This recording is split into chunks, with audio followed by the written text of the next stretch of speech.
Your homeowner's insurance policy can offer financial protection in the event of an unexpected disaster involving your home or personal property. But how you will be reimbursed following a claim depends on the type of coverage you have. There are two main valuation methods when it comes to your property and homeowner's insurance policy: replacement cost coverage and actual cash value coverage. Replacement cost coverage can offer compensation for the cost of replacing your stolen, damaged, or destroyed property with a brand new version. For example, if your couch is destroyed in a house fire, replacement cost coverage would reimburse you for the cost of purchasing a comparable new couch.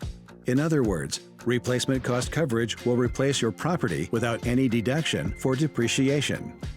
Actual cash value coverage, on the other hand, can offer compensation for the depreciated value of your stolen, damaged, or destroyed property. This value is determined by the age, condition, and expected remaining useful life of your property.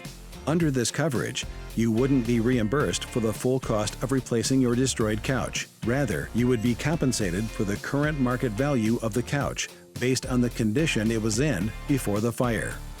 Regardless of the type of policy you have, it's important to maintain an up-to-date home inventory. Take photos of your property and save receipts to help determine the amount of coverage you need. To discuss which coverage option is best for your unique homeowner's insurance needs, contact us today.